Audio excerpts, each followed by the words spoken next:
ओवैसी को गाली देने वालों, क्या तुमने जूट की इंडस्ट्री यहाँ पर बनाई? और क्या कहते हैं, ममता है, स्वयं सहायता समूह है।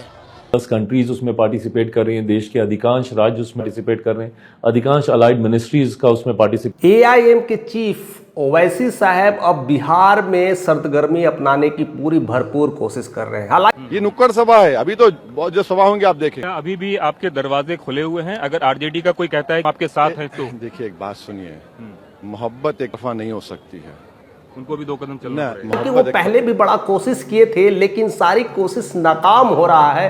क्योंकि जिस तरह से गठबंधन की बात की थी, कहीं ना कहीं आरजेडी को लेटर भी लिखा, लेकिन वह खत तो लालू प्रसाद के पास गया और उसके लेकर के चिंता और चिता सताने लगी। और उसी को लेकर के तेजस्वी यादव के पास जैसे ही आता है तो वो साफ मना कर देते हैं, कहते हैं कि अभी वैकेंसी नहीं है, क्योंकि अभी हम बहुत तेजी से यहाँ काम कर रहे हैं, आप ऐसे हमें समर्थन करिए, हम आपको हैदराबाद में समर्थन करेंगे। इसी को लेकर के पूरी तरह से चल रहा है, विचार विमर्श चल रहा है। मुस्लिम वोटर्स को साधने के लिए कई सारी पार्टियां अपना रही है, अपनी दमखम दिखा रही है। लेकिन पिछले कुछ दिनों में प्रशांत किशोर जिस तरह से मुस्लिम लोगों को साधा है, जिस तरह से उनके साथ मीटिंग किया है, साथ में बैठना उठना, इवन टोपी पहनना, सारे चीज़ देखा गया है। और उनके साथ जिस तरह से वो पढ़ते हुए नजर आए हैं, कुरान शरीफ की आयत को समझाते हुए नजर आए हैं। इस ईमानदारी से किया गया जद्दोजहद कभी बेकार नहीं जा सकता। इससे पता चलता है कि उनकी नॉलेज, डेप्थ ऑफ नॉलेज क्या है और किस तरह से धर्म के बारे में ज्ञान है और सही डायरेक्शन दे रहे हैं। उसको लेकर के हर चीज़ों का खुलासा करते हैं कि बात अब बिहार की है।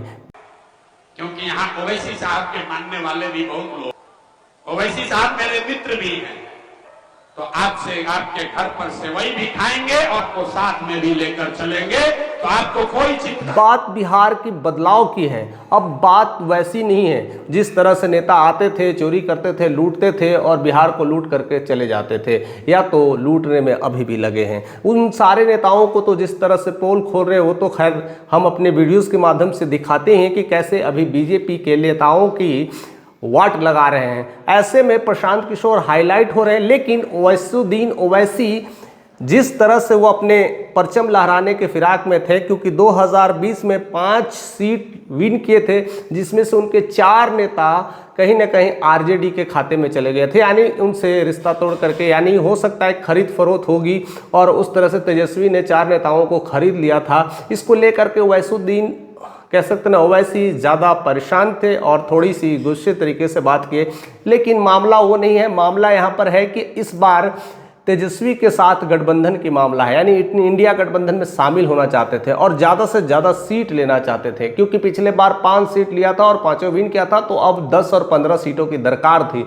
लेकिन ऐसी संभावनाएं नजर नहीं आ रही है। और जिस तरह से तेजस्वी का इनकार और कई सारे चीजों को लेकर के आपस में टकराव हो रहा था और vacancy from the prime minister who's घुसपैठिया कौन है भाई नहीं थी, उधर मुकेश सहनी भी अपना वार करते हुए नजर आते, बार बार हमें चाहिए उप मुख्यमंत्री और हमें चाहिए 50 सीट को लेकर के प्रॉब्लम चल रहा है। अभी भी गठबंधन में प्रॉब्लम्स है और जिसको लेकर के सीट नहीं हो पा रहा है। हालांकि अब देंगे कि नहीं देंगे यह तो सिलसिला अभी तय होने वाला है। लेकिन ओवैसुद्दीन ओवैसी की अब ज़्यादा डिमांड नहीं है। पिछले बार कहते थे हम 5 लिए, तो अब कम से कम 6-7 दे दीजिए, बट दीजिए, हम गठबंधन में रहना चाहते हैं।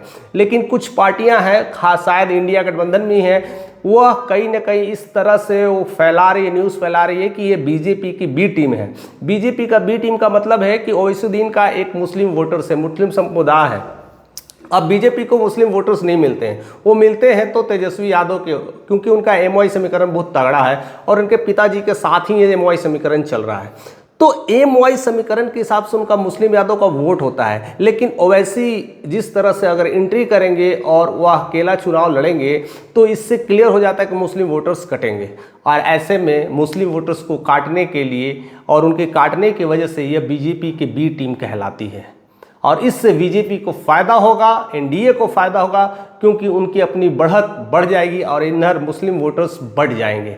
तो ऐसे लेकर के वह कई सारी चीज़ों को खारिज किए हैं, लेकिन अभी भी तेजस्वी के साथ या कर सकते हैं आरजेडी के साथ दाल नहीं गल रही है। तो ऐसे में जनसुराग एक ऑप्शंस नज़र आ रहा है कि जनसुराग एक तेज़ी से बढ़ती हुई पार्टी है, अगर उनके साथ मिल जाते हैं तो एक बड़ा खेल हो सकता है, बड़ी सारी चीज़ें संभावनाएं घटित हो सकती है। हालांकि प्रशांत किशोर के तरफ से भी कोई ऐसा इनिशिएटिव नहीं है कि हम अभी उनके साथ गठबंधन करें।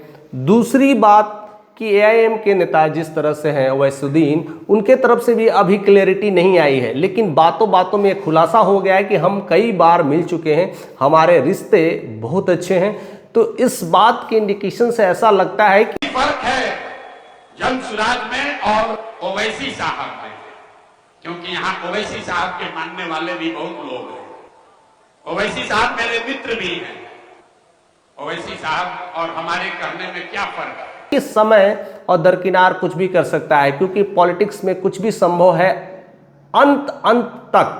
कहते हैं ना कि लास्ट घंटे तक, मिनटों तक फैसला बदल जाते हैं, चंद मिनटों में फैसला बदल जाते हैं। तो हो सकता है कि अगर तेजस्वी की तरफ से कुछ भी हामी ना भरा जाए और उधर लगता है कि संभावनाएं बढ़ रही है तो जनसुराग में शामिल हो सकते हैं। अगर जनसुराग में शामिल नहीं होते हैं तो इस बार अगर वो चुनाव लड़ेंगे तो वह 5 सीट और 6 सीट पे नहीं लड़ेंगे, कम से कम 20-25 सीटों पर अपने कैंडिडेट को उठाएंगे। और ऐसे में मुस्लिम वोटर्स एक तरफा वोट जाएगा और उधर कहीं ना कहीं कुछ वोटर्स ऐसे हैं जो अब कई सारे तो ऐसे भी है ना, जनसुराग में भी मुस्लिम है, एनडीए में भी मुस्लिम कैंडिडेट है और आरजेडी भी है, तो उन मुस्लिम कैंडिडेट का भी वोट उधर जाएगा और ओवैसी का कैंडिडेट भी इधर जाएगा। तो ऐसे में मुस्लिम वोटर्स पूरी तरह से डिस्ट्रीब्यूट हो सकते हैं और ऐसे में सबसे ज़्यादा जो फायदा होने वाला है एनडीए का होने वाला है। लेकिन अगर किसी भी पार्टी में चले जाए तो उस पार्टी में 4 चांद लगने वाली है। पहली बात तो सीमांचल का क्षेत्र है, उनका अपना गढ़ है, जिस तरह से वो 5 विनिंग सीट रखे हुए हैं। ले लेना, हर चीज हमारे खाते में डालना चाहते हैं क्या? आप ये बताइए, यहाँ पर जितने वाकयात हो रहे हैं, इसका मतलब है वहाँ से तो विनिंग मिलेगी ही मिलेगी। और कई बार जब वो अगर जिस पार्टी के साथ आएंगे तो जाहिर सी बात है उस पार्टी को ज़्यादा सपोर्ट मिलेगा, उस पार्टी की थोड़ी बड़ाई भी देखने को मिलेगी, प्रशंसा भी करेंगे।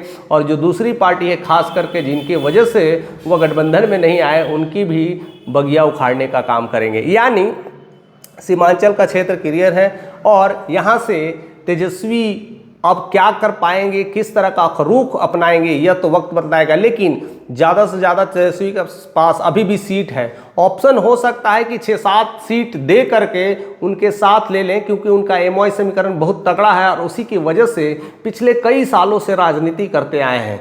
और ऐसा हुआ तो जाहिर सी बात है कि तेजस्वी यादव के अभी वोटिंग में एक और 4 चांद लगने वाला है। जिस तरह से ओवैसी उनके साथ प्रचार पर आया है बिहार में, सीमांचल में, मैं यहाँ पर जब तक अल्लाह मुझे जिंदा रखेगा प्रसार करेंगे तो एक तड़का लग सकता है। लेकिन ऐसी कोई भी सुगबुगाहट, ऐसा कोई भी इंतजाम नजर नहीं आ रहा है, क्योंकि वह सिर्फ इतना ही कह रहे हैं कि आप हमें बिहार में सपोर्ट करो, हम आपको हैदराबाद में सपोर्ट करेंगे।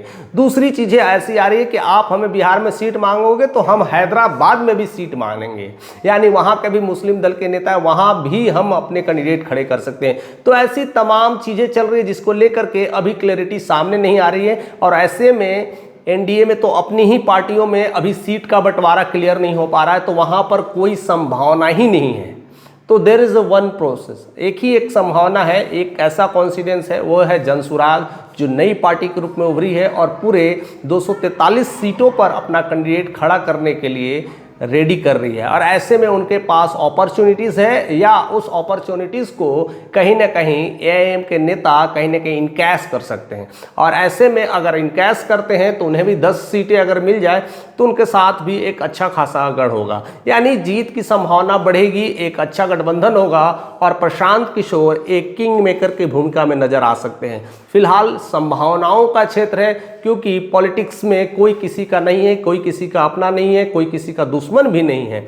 और ऐसे में सारी कुछ संभावनाओं पे निर्भर करता है, कुछ तो जनता पे निर्भर करता है। लेकिन बिहार की पॉलिटिक्स को समझना बड़ा तीखी खेल है, क्योंकि यहाँ जाति पे, धर्म पे, ऊंच नीच, भेदभाव, गरीबी अमीरी, सब पे वोटिंग्स बढ़ते जाते हैं। और ऐसे में समझना बड़ा मुश्किल है कि किस एरिया का वोट किस नेता के पास जाए, और ऐसे में क्या कुछ होने वाला है, किनका जनसैलाब चलने वाला है, यह तो वक्त बतलाएगा। फिलहाल जिस तरह से जनसुराग की बातें चल रही है और AIM की बातें चल रही है, अगर वो मिल जाए तो एक बड़ा मंजर हो सकता है, एक बड़ा खेल हो सकता है, क्योंकि जनसुराग पिछले कई महीनों से हमेशा अपने कह सकते हैं वोटर्स को धीरे धीरे इंक्रेंट कर रहे हैं, धीरे धीरे बढ़ा रहे हैं, उनकी छवि बढ़ती जा रही है, लोकप्रियता बढ़ती जा रही है, और देखते देखते वह नीतीश को पीछे छोड़ चुके हैं। और ऐसे में ओवैसी का साथ होना, AIM का साथ होना, तो एक कोलैबोरेशन से उनकी और भी गरिमा बढ़ सकती है, उनकी और भी लोकप्रियता बढ़ सकती है, मुस्लिम वोटर्स बढ़ सकते हैं। ऐसे में उनकी छवि अब नेक्स्ट लेवल पे होगी। आने वाले समय में बहुत जल्द ही आचार संहिता लागू होने वाला है, 10-15 दिनों के अंदर। उससे पहले सब कुछ दमखम होगा, दमखम दिखाने की कोशिश की जाएगी और सारी कुछ क्लियरिटी हो जाएगी। लेकिन आपकी नज़र में क्या है, क्या लगता है कि ओवैसी जनसुराग में जाएंगे या फिर तेजस्वी उन्हें जाने नहीं देंगे, वो अपने पास बुला लेंगे, क्योंकि अभी भी उनके पास अच्छा खासा सीट है और उसी सीट के बदौलत उस अपने कोटे से दे करके अपने साथ रखना चाहेंगे, या कुछ बड़ा होगा, या AIM खुद अपनी अलग पार्टी, अलग ही निर्दलीय चुनाव में उतरेगी। ऐसे में बिहार का खेल बड़ा मजेदार होने वाला है। तो बने रहिए चैनल पे, नए तो सब्सक्राइब कर दीजिए, क्योंकि ये खेल अब तो शुरू हो गया है।